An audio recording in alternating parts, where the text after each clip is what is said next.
Ladies and gentlemen, it's been a long season here on the USFP, the UXFP. The final week of the XFL starts. Their top 10 with Ben DiNucci running around, having a tea party in the backfield on 3rd and 9 before finding Blake Jackson. I don't know if it's an amazing O-line, if it's a terrible pass rush, or if DiNucci is just that good. But what a throw. I know what DiNucci believes. It's just casual. It's just what he does. That's play 10. Here's play 9. Quentin Dormady, his first play of action, finds K.D. Cannon, and all he does is make plays. Dormady gets this spot solely because it was his first play after not getting the start. He said, put me in, I'll throw a 50-yard bomb for a TD. On to play 8. Ta'amu, back to pass, 3 minutes to go, down 6. Jazz Ferguson says, I got you.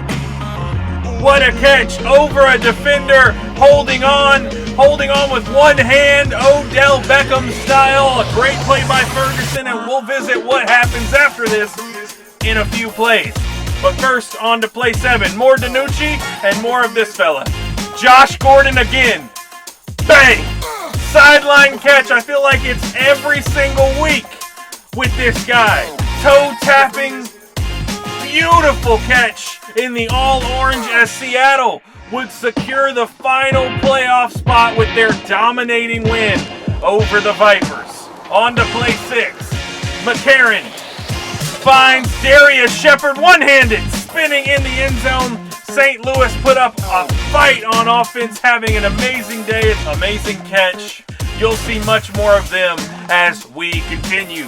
Halfway through now, on to play 5. The Matt Schaub of the XFL, Luis Perez, throws another pick 6. This one to Tavante Beckett. Tipped by a J.N.A. Harris, the potential Defensive Player of the Year, and Houston makes another house call on the defensive side of the ball. They'll be hosting Arlington again next week in the semifinals in the division championship, whatever you want to call it. Luis Perez calls that another pick 6. Play 4, DiNucci. Jordan Vesey gets 1 foot in. Look at the replay on the fade, diving. Gets the score, and you can look at the score. Seattle dominated. DC has a lot to handle next week. Play 3, another great throw to the corner of the end zone. This one from McCarron to Stephen Mitchell Jr. Then going for 2.